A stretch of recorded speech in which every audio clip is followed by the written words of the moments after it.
Hello, ladies and gentlemen. My name is Gwavasig, and this is my top 10 games of 2023. I hope you enjoy. As always, the games on this list are the games that I've enjoyed the most during this year. So if there are games not on this list, please let me know what you would have chosen down in the comments below. There are a couple games that I would like to mention that just didn't make the list. The first one is called Remnant 2. This is a soul-like, but with guns, couple guns, and a little bit of melee. Good boss fights, but we only started playing this a couple days ago, so I'm not that far in. Unfortunately, it didn't make the cut. The second game is called Shadows of Doubt. This is a detective stealth game set in a sci-fi noir city, where you have to solve the crimes that are AI generated. This is an early access, so there's a couple of things I would like to add before I would recommend this game, but I'm definitely going to keep an eye on this one. Number 10. Backpack Battles, the demo.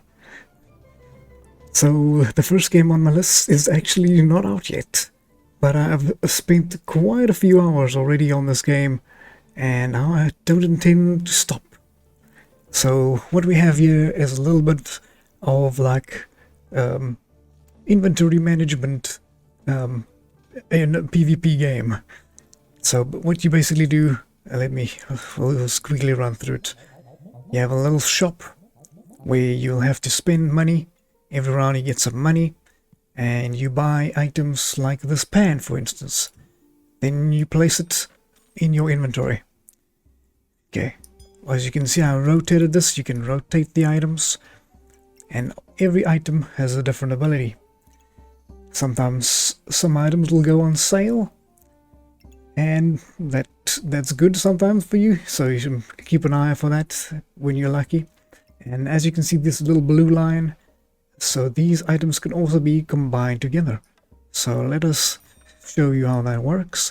You would place these items next to each other, and then once you have started your backpack battle, it will load an opponent, and it'll automatically fight, and we'll see who wins. But it doesn't look good for me so far. We might be able to. My pan didn't make the cut. Then you have a couple of lives, and you just gotta win as many battles as you can. Alright, and as you see, this has combined into a torch with a different ability. And yeah, this is essentially the game. You can re-roll and find some more things like this inventory. You can increase the size of the inventory and move it around with the arrow keys. And add some more. Let's add a couple things here, maybe like this.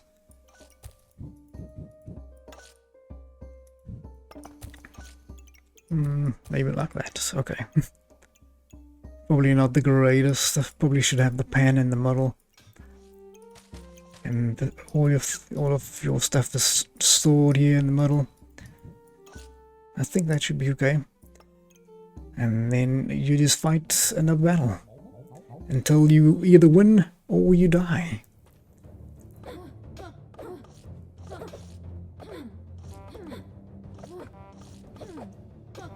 Oh, and there we go. We've won this round. And then you just go back and you choose some more items. You can hover over them, read what they do. There's a couple of recipes, and they're always adding and updating this game so far, so it's definitely something to look out for. There are quite a few combinations that you can do, and 2 different classes that you can play with at the moment, and there seems to be 2 new classes to be added when the game releases, so I'm quite excited for that. This is definitely one that's gonna keep you busy for a while. My number 10 slot is Backpack Battle.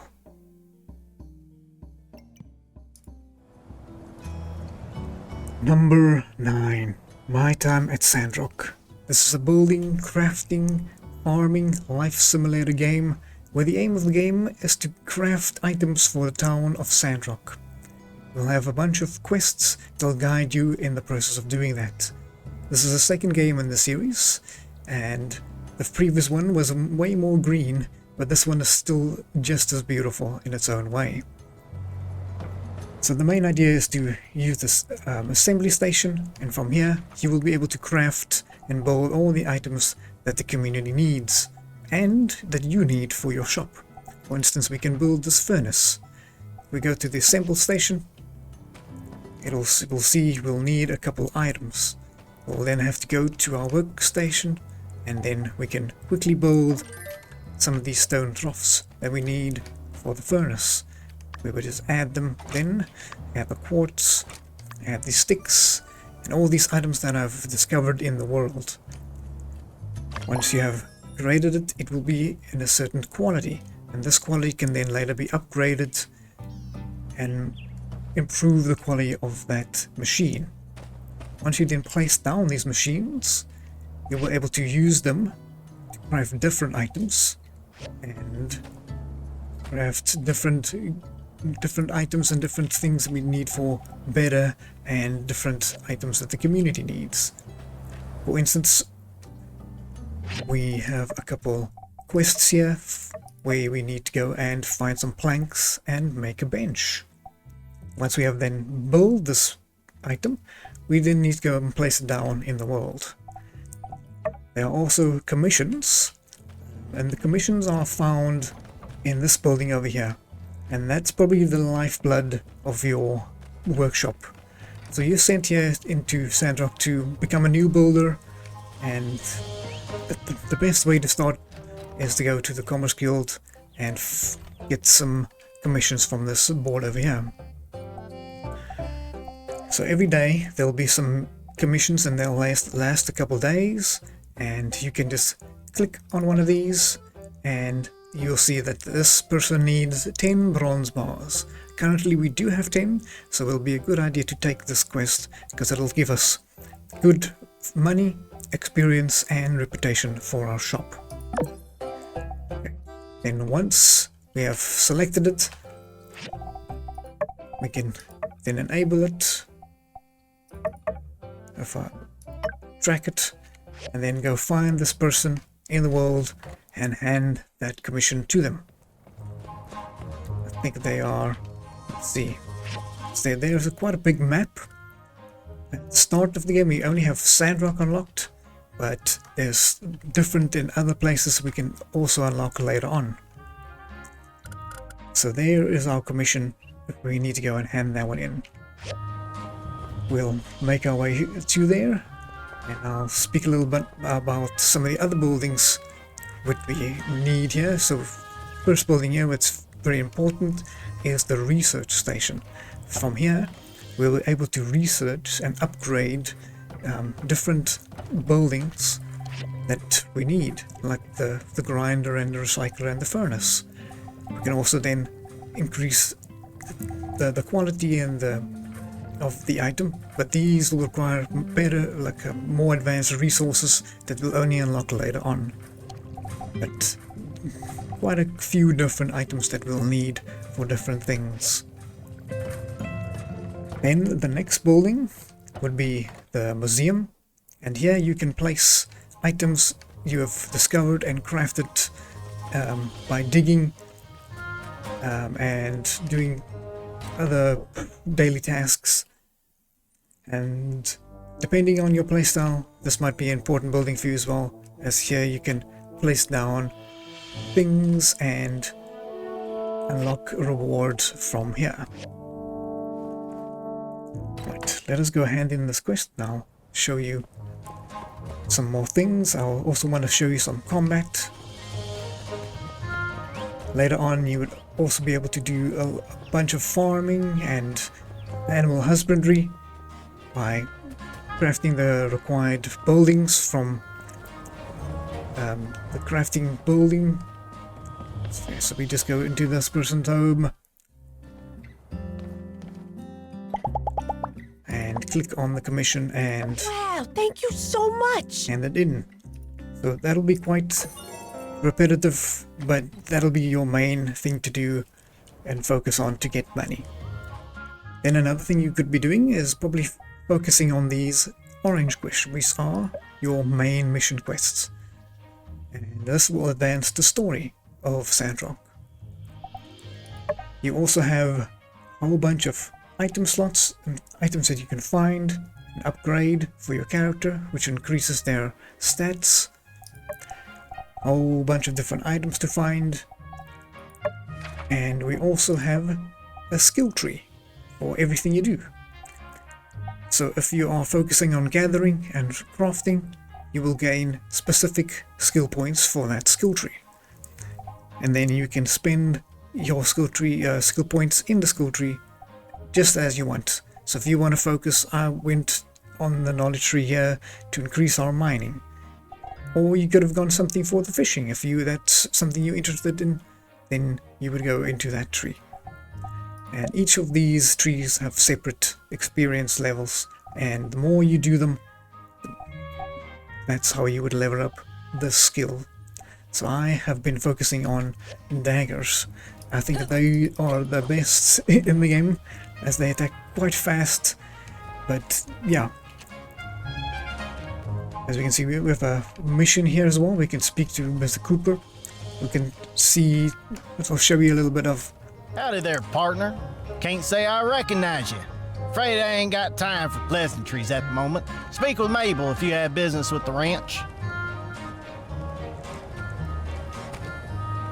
Okay, so every character is fully voiced. There are some voice lines that are not voiced, but they are few and far apart.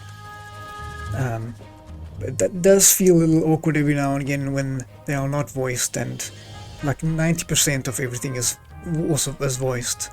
So I think maybe they would try and fill in those gaps later on. Alright, let us show you some combat.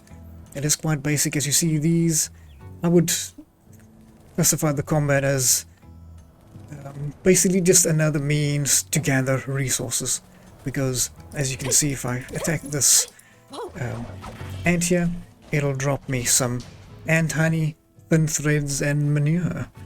And if I need those resources, I would know these creatures drop these resources, and I can just go and farm them for what I need. Another thing you would often be doing is mining. Over here at the salvage yard, you can go down the elevator. It's actually a mission where you actually build the elevator. And once you've done that, you can come down here, give them not to fall down, and you can enter the mines and start mining. So in here there will be items that you can find for the museum and craft them there, and there will be resources that you need for certain commissions and items. There we go, we have collected some copper ore. We can also break down the sand, and in the sand there are, as you can see, objectives, and as you can see that yellow little dot there, that is one of the museum pieces or something useful. So if we dig down there and pick it up, we got an old part. Some of those parts are quite needed for upgrading and crafting machinery and so forth. And there we have it. That's basically what you'll be doing in Sandrock. It's a beautiful town of mining, crafting, fighting, and yeah, just enjoying your time in Sandrock. I've put quite a few hours in here, and I've enjoyed a whole bunch of it. So there's a lot for you to find out and discover, and that is my number 9. Number 8. Wizard with a gun. This is a little bit different than a normal wizard. This wizard shoots magical bullets through with his gun instead of using a wand. But essentially, it's kind of the same. This is a roguelike top-down shooter for 1 or 2 players. We mostly played it in the solo mode and really enjoyed it. There are quite a few things to find and unlock, such as new bullets, crafting machines, sewing machines for armor, and different bullet types. So each gun that you find or craft can hold up to 2 bullets. These bullets can be swapped out by clicking on them with any other bullet that you have unlocked. You unlock new bullets by firstly going to the unlock station here, the Research Mechanica, then getting the required bullets, like this was the burning bullets, unlocking them. And then if you want to unlock further bullets in that line, you would unlock fire station, for example, to unlock better fire bullets. I would advise you to completely max out the first bullet at the beginning, as these bullets require ingredients that you find in the world. So to make this burning bullet you need iron and wood. Now the later bullets, to craft them, you would need some different ingredients called lead ingots and rotten wood. Now these ingredients can't be found in the beginning of the game, so I would advise to level up these bullets higher level first. Some enemies have defensive icons on, like basically levels on top of their head, and you need better bullets to do more damage against them. Otherwise it will take a very long time and they will probably murder you. Right. You can also get upgrades for your armor, and you can get a whole bunch of these. You unlock them by scanning enemies in the world. So you have this book which you like aim, and then you just scan something while you're fighting it. And unfortunately it's a little bit difficult because the enemies aren't going to stop while you're doing this. So the main aim of the idea of the game is to go through the world, and the world is dying. So every round you have 5 minutes to go into the world, gather as much resources and gears that you find in the world, and bring them back to this time machine, the Imperium Wheel of Time. Then you can roll back time and go through the machine again.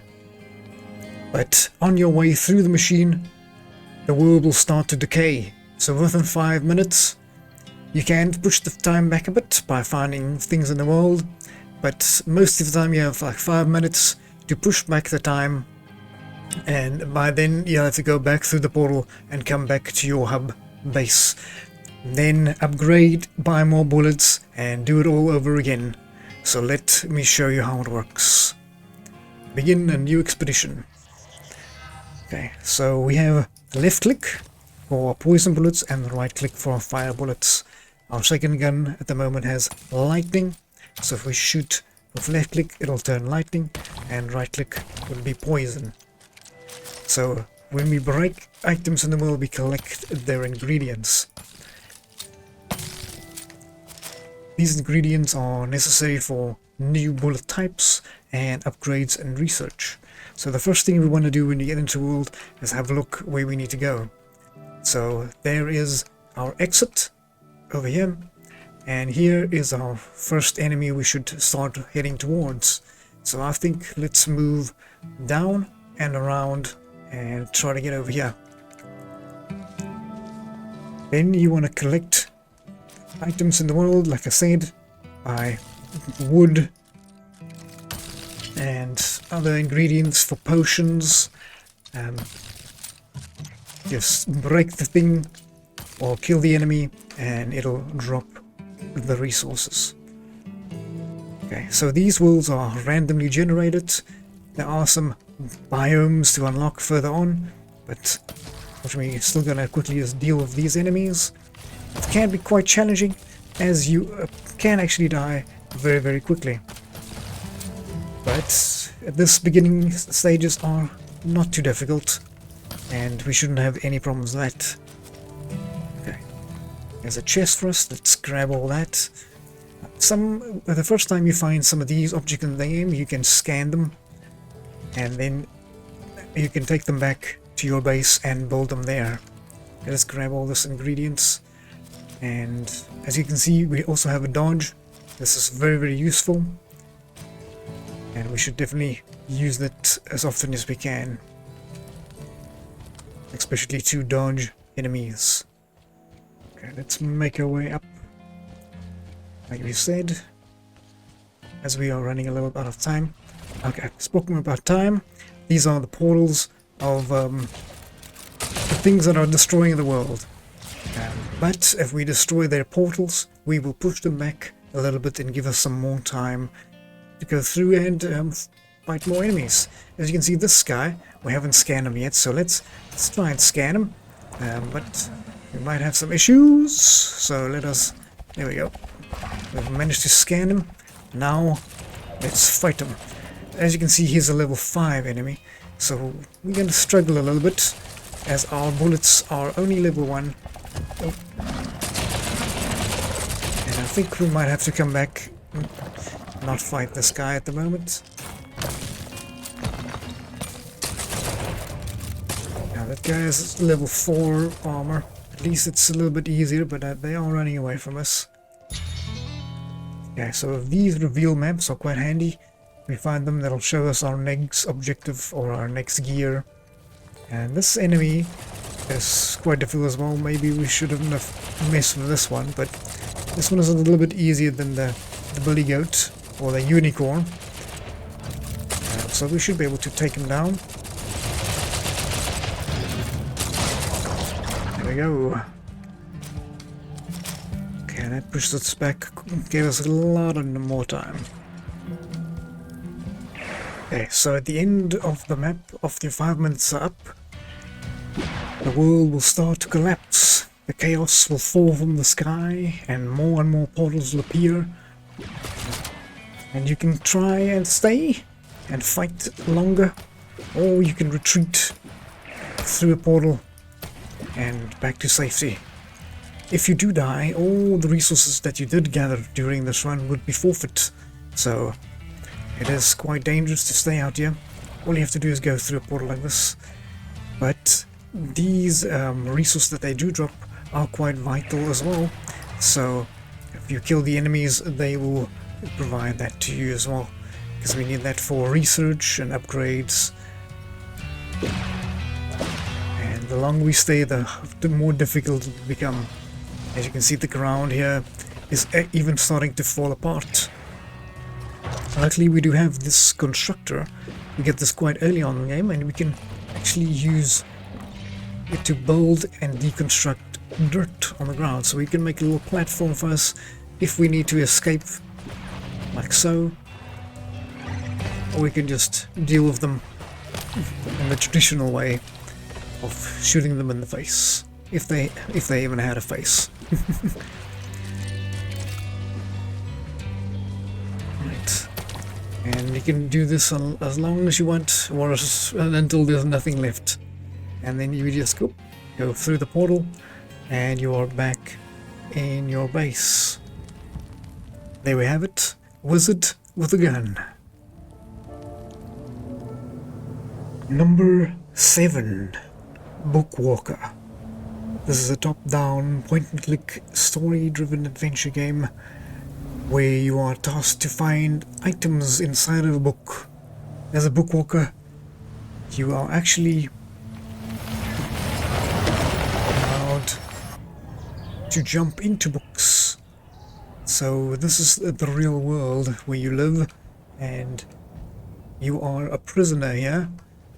But I don't want to spoil too much of the story. It is quite interesting indeed. But you are tasked to jump into these books and find certain items. As a bookwalker, you can pull these items from the book into the real world. So at this one, we are tasked to find and steal the Thor's hammer. So let's go in and find out.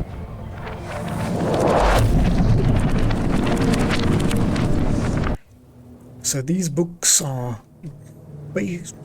somewhat based on the real books and stories, but they are very much twisted in a way.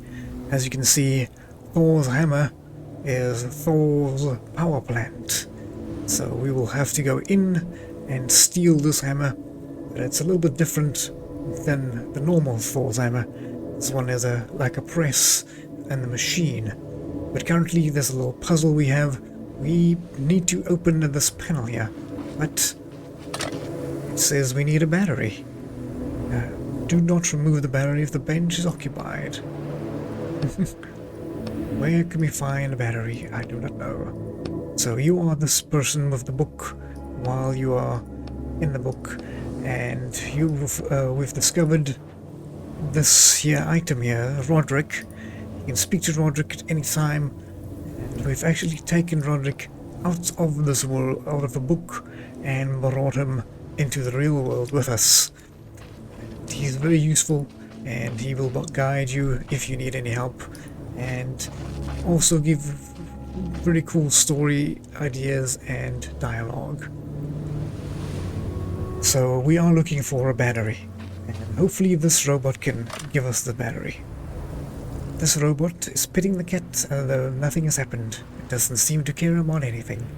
Let us take out the robot's battery. Then we have a couple of choices we can make. Most of the time the choice doesn't matter too much, but it is interesting for the story and the dialogue. So let us yank out the battery. You shut your eyes and sharply yank out the battery. Right. Then we can see we have an inventory where we have quest items and different items that we can store while we are inside of the book. So let us use this battery and place it into this panel over here. We'll insert the battery, and I think it is the plus at the top. Nothing happens. Plus was at the bottom. Then we'll open this briefcase, and I think inside of the briefcase is another battery. Let's take this strange box. Right, once we have the new battery, now we can remove this battery from this panel. And we'll add both of the new batteries into this panel.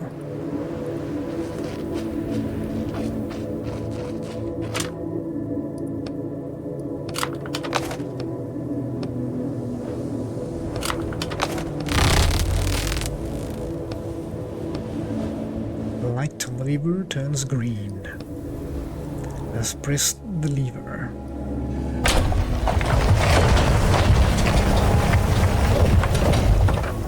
Then we can click and find and take a whole bunch of items that we're gonna need, as we need to repair this robot. I think over here there is a battery. Let us take it out. Open the hatch and take out the battery.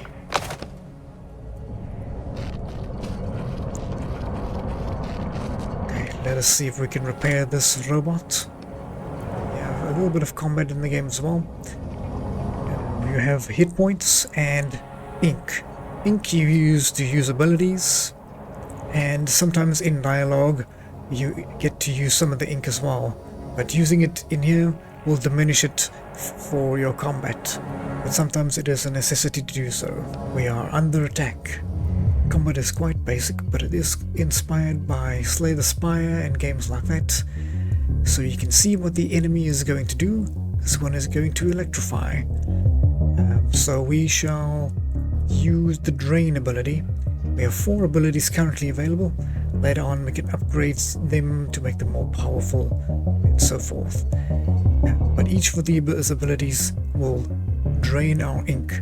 So if we slash, it'll use 15 ink, but it could do 2 to 3 damage.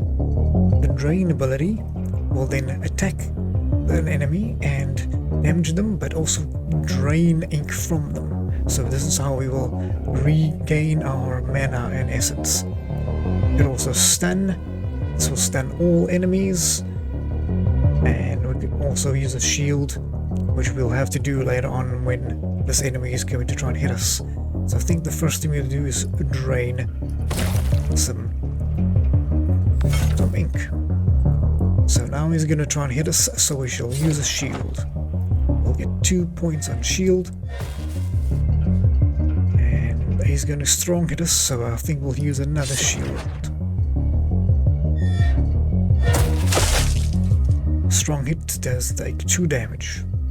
So he's strong hitting us again. It's very simple. You just respond to whatever your enemy is doing. He's electrifying, so I'm going to use a slash. He's using a hit, so I'll use a shield. Alright, it's always good to get some of your energy back before you finish the fight, so I like to finish on the drain if I can. The robot falls heavily into the snow. So I really enjoy this game. Even with the basic combat, it is quite enjoyable, and it does get a little bit more intricate later on. But the main focus is the story, and that is what captivated and put it for me in the slot of number 7. This is the Bookwalker. I definitely would recommend it. Number 6. Sherlock Holmes: The Awakened. This is a detective game where you play as Sherlock Holmes and sometimes as Watson to solve mysteries that will lead you on a wild chase around the globe with Lovecraftian horrors leaking in the background. The dark and eerie feeling definitely brings good atmosphere to this detective game. You will be speaking and finding evidence and deducing some clues by speaking to people and providing them evidence. We need help finding a man. My colleague and I are seeking a burly man, above average height, with workman's boots. Half my customers, then. Your description hardly narrows things down. You are able to speak to certain characters in the game. They can provide you evidence and further on the dialogue and the story. Have you ever heard of a man with a metallic eye? I've seen him even. Dirty Summers is the name. A nasty lout, with a silver ball in place of a missing eye.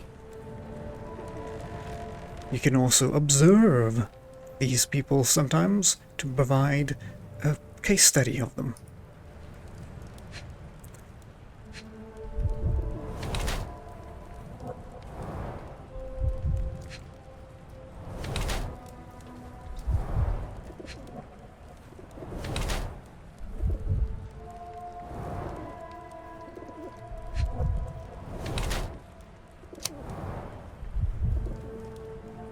Once you have made some observations, you can make a deduction.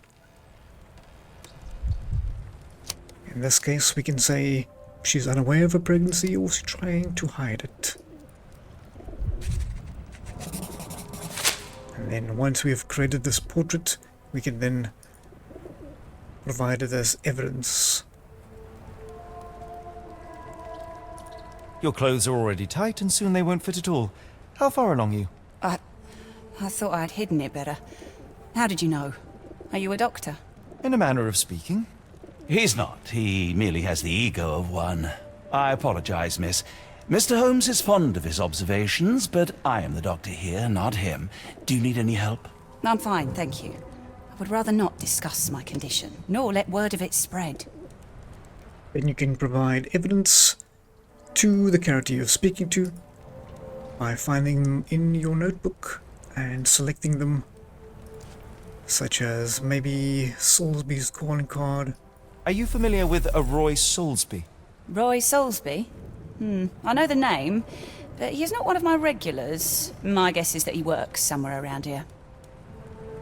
Once you've made your observations, you can then go into your mind and see if you can make a connection by adding certain dots together.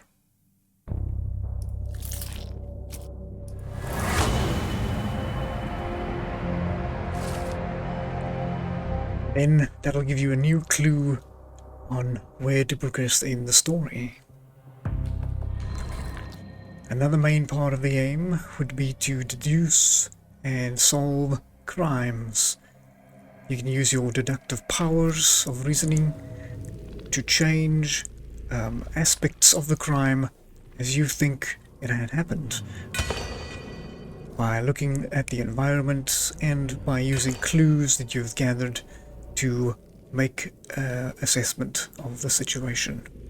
This really makes you feel like you are Sherlock Holmes himself when you figure out some very big plot like this.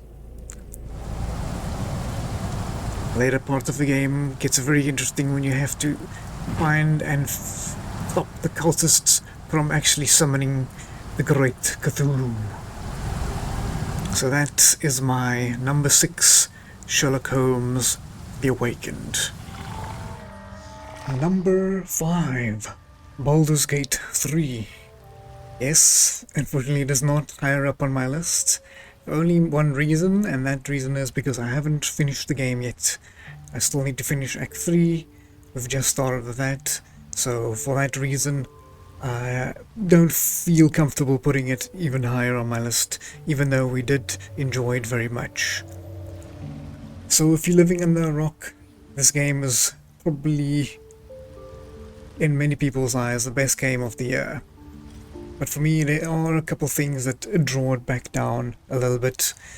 This game is quite difficult to get in, especially if you have no idea about Baldur's Gate or Dungeons and Dragons, as there are quite a number of game mechanics that revolve around knowing some kind of basics of Dungeons and Dragons.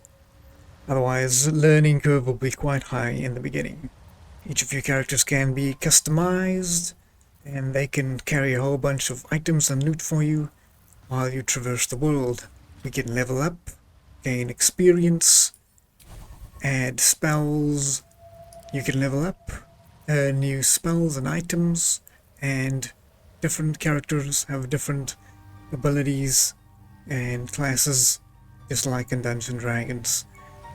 The Sovereign's thick fingers stroke the corpse at its feet. A droning melody greets you as the creature turns its gaze to you. Flesh talker, I show you a memory. Watch and listen. So there will be quite a bunch of quests you can accept or deny, and many choices that you can make and answers that you can give. For instance, we can go and attack these Drugar, or we can just attack these beasts right here. Alright, combat. This is, for me, the best part of the game, as there are so many options that you can get lost and knowing what to do. But the best part is that you can shove some people. Each of your characters has many different abilities, and an action and a bonus action for the most part. Then you have many different items that you can use, such as bombs and healing potions that you will definitely need during combat. So each of your characters has an initiative, and that'll place them in the order of when they will activate during combat.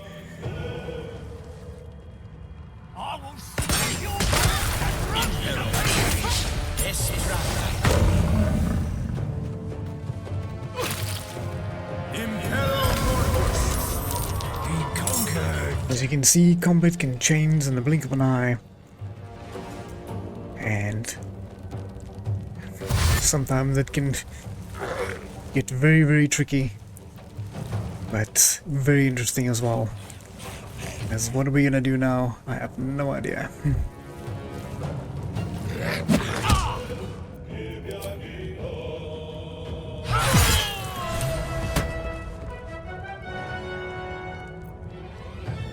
Can't afford to let up.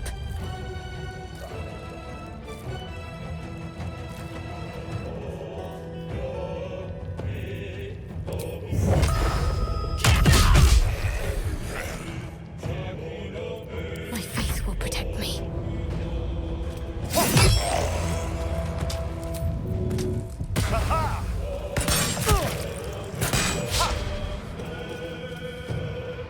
Time to push my luck again.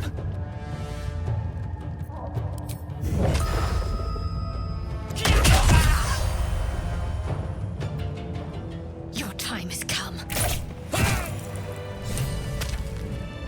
So there's a whole bunch of strategy and exciting combat and dialogues that you can discover, and hundreds of hours of playtime. So that's why it's a little bit lower on my list, but definitely one that you should definitely have a look at this year if you haven't already. Number 4, Atomic Heart. This is a first-person action shooter in the lines of like Wolfenstein, a little bit of a linear storyline, but some open world aspects where you go and explore some bunkers. Normally those bunkers have upgrades for your weapons and a bunch of enemies and maybe a boss or two. So the whole idea of this game is you shoot these robots. They've been hacked and they've taken over the world. Well, trying to take over the world. And you are tasked to try and find out what's going on and stop them. We have a whole arsenal of weapons at our disposal. From machine guns to shotguns. But I think our biggest weapon is the dodge button, because everything is trying to kill us and knock us down. So avoiding those will be our main aim to success. These little mushroom buildings over here are scattered all over the world. They allow you to save your game and also customize and upgrade and craft new weapons and ammunition, as well as skill points for skills and abilities. So here are a couple weapons that we can upgrade or craft. To upgrade, you would just click on the weapon and then you choose whatever you want to change. So if we want to change the stock here, we currently have a conventional one. If we wanted this electronic one, we would just right click to install if we have the proper resources. And these we get by killing robots and other enemies in the world. There are also a bunch of abilities. Here we can see the abilities, the list of abilities. We have character abilities, and these are basically just for your character to upgrade it. The other ones are for skills, and we can specifically focus on specific skills.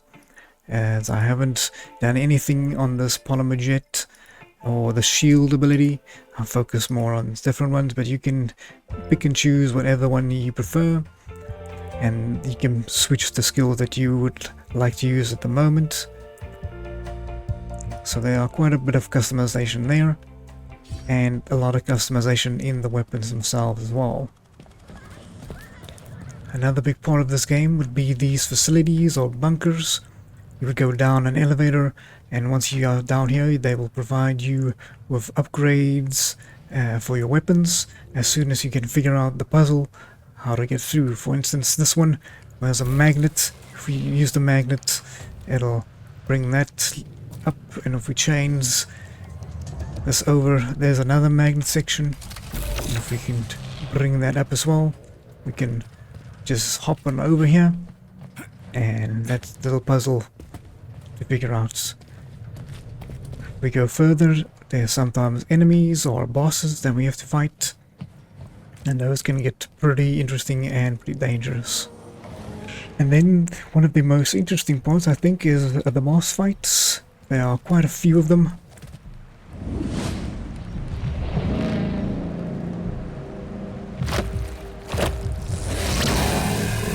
That crazy-ass pump thing killed that whale. Damn. The Dewdrop is the latest design in the field of biomechanics. To put it Show me simply, what you got. it is a hydraulic pump. Isn't that what I just said? Atomic Heart, one of the most fun games I've played this year. Number 3, Bramble the Mountain King. This is definitely the most beautiful game that I played this year in terms of aesthetics and music. Them blonde steady tid nu kommer med lust och fägring stor. Du nalkas ljuva sommar då gräs och gröda gror. And on the other hand, it's one of the most dark and disturbing games I've also seen this year.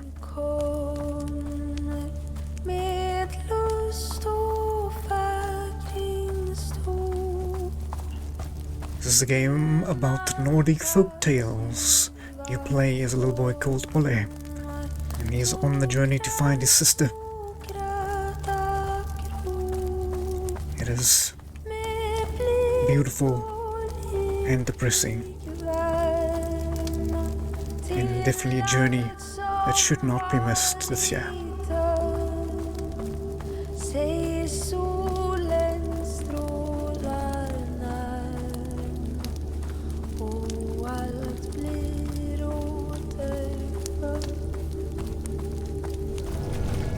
There will be a few folktale stories to find in the world.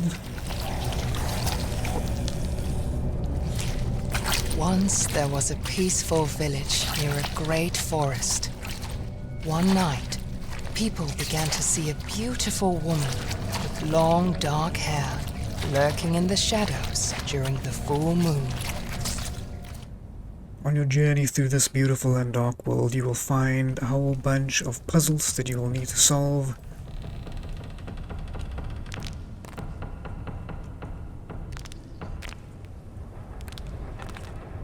There will be a few stealth sections where you will have to sneak past enemies, such as these zombies over here, try to hide in the tall grass, and other sections where you'll be running for your life.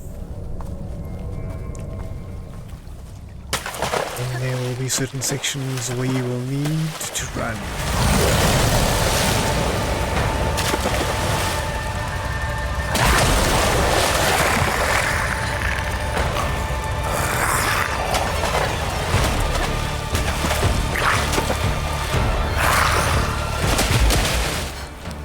The sections where it'll matter about timing.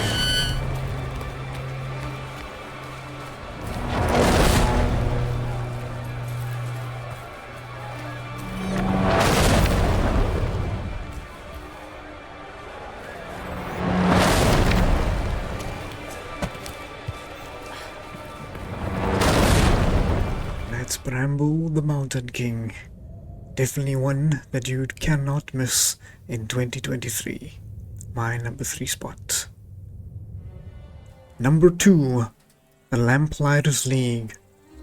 This is an XCOM style strategy game where you control up to 3 to 4 heroes that you can find during your expedition of the game. They can be unlocked by doing a side mission for them, and then you can add them to your team. These agents have many different abilities and several skills that you can unlock for each of them. You can find skill points by doing quests in the game, in the world map.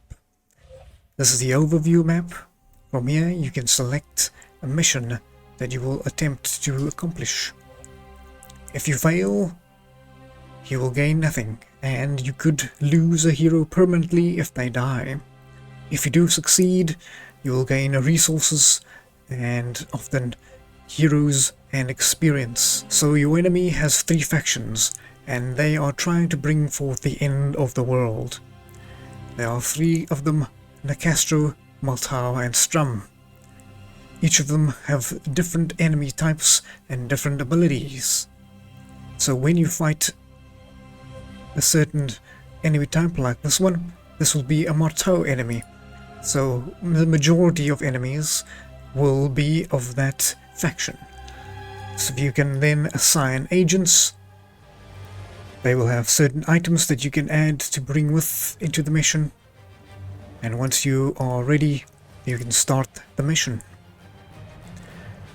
Some missions will have secondary objectives. These optional missions can give us additional resources and might be worth our time, but might be also perilous with more danger. So the choice is ours. So when we start a mission, we have our heroes, which we can control by using the WASD movement. We can then switch to individual ones by clicking the tab, and we can group and ungroup them. And by doing so, we can position certain of our agents in certain spots and scout ahead and do some reconnaissance. Some heroes will be better at doing so, such as this hero that has a sneak ability. All our heroes can use some abilities outside of combat. Each hero also has a main ability they can use in combat. This is often a one-use ability, 1 or 2 use ability, such as this case, 1 use and 2 uses. You will then have to get resources to refill your main ability before you can use it again. So often scouting your map would be a good idea, so you can get some information and set up an ambush and not get flanked yourself. As we saw, there's someone walking over here. Maybe we can go and assassinate this enemy. Most of the time we don't have to worry about our compadres that are following us, just the one that we're currently controlling. Let us move and strike. Okay, so then that's one less enemy we'll have to deal with when we actually fight. And there we go, we started the fight.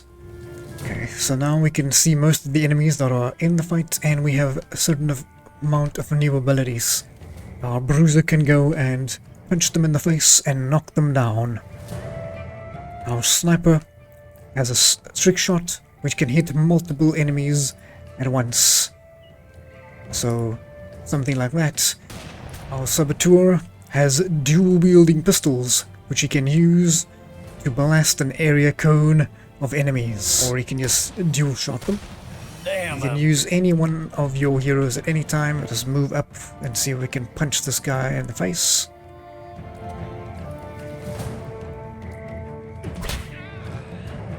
So how this works is we use all our action points, or the enemies will then activate at the same time. So we will have to make sure we are in a defensible position before that happens, as they can shoot back and cover, and backstab will definitely make a difference here. Right, once the enemy has done their turn, it is our turn again, and so it goes on until you either win or you lose the fight. There are several environmental things that we can look at. By using the recon mode, we can see that there are void areas and experimental fuel that can, if you explode it, that'll shock the water around it. There can be certain things like flame barrels, explosives and dynamite. So always good to keep a lookout on your environment. Different enemies also have different effects, so punching a ghost might not always work, and a ghost sometimes has really bad effects of coming back to life. Some abilities like the kick can be used as a benefit, and now we can have advantage on that downed enemy. Also, they cannot shoot or attack back that turn, because it'll take a time for them to wake up and stand up. Then once you have killed all the enemies, you can go back to the stealth section and group them all up and continue your mission. There should be certain items that you can pick up. What's this then? And some lore that you can read that is quite interesting as well. Over here, these are troop transmits. These are basically how the enemy reinforces themselves, and they can send troops from anywhere in the world straight here, which is quite impressive technology, if I have to say so myself. And story-wise, it is very, very cool how they have implemented that, and it does make sense how they can do that. After each mission, you will likely have a couple new cards. These cards are randomly generated, and they give certain skills to your heroes. And then after our battle, we can see what the enemy has done. Some additional effects will then trigger when they reach certain points of their threat, such as void grenades of a larger blast radius. So they will become even more stronger the more they are left to their own devices. So if any one of these three factions max their threat, they have won the game and it is game over for us. So we have to keep that under control by pushing them back by doing some of those missions. Sometimes XCOM games can be very tricky to get into, as they can be quite difficult, but this one made it very easy as to streamline some of the abilities, definitely making it easier for a beginner such as myself, but someone that does like the genre as a whole. This, with the aesthetics and the theme of the game and the gameplay, definitely pushed it up for me to be my number 2 spot on my top 10 games. Number 1. Some of you might have guessed this one, but my favorite game for the year is a little fishing game called Dredge. But not just a normal fishing game. A Lovecraftian inspired fishing game.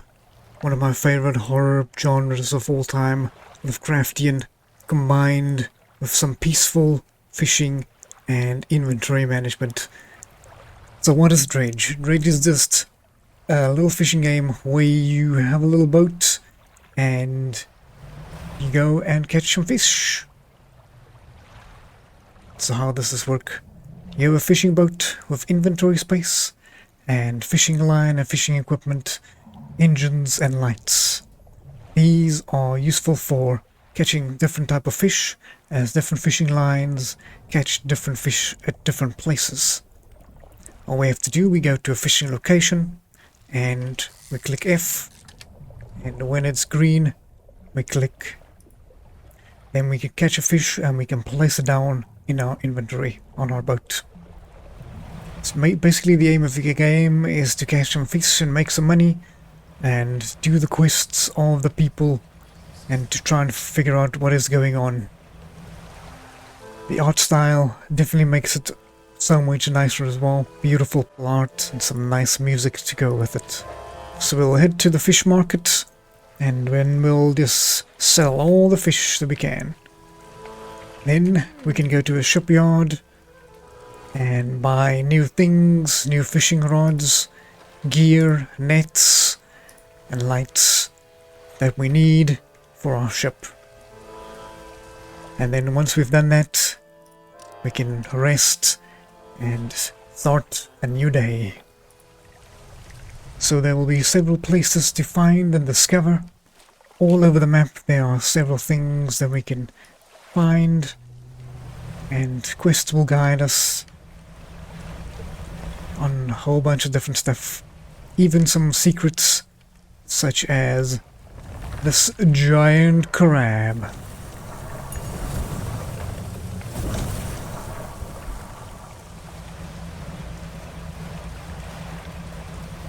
So with that, I would like to thank each and every one of you who's made it this far. And definitely let me know what you would have put in your top 10 list in the comments below. I would love to read that and find out more what you guys think are the best games of 2023. But for now, we will sail into the darkness and we will see you all in 2024.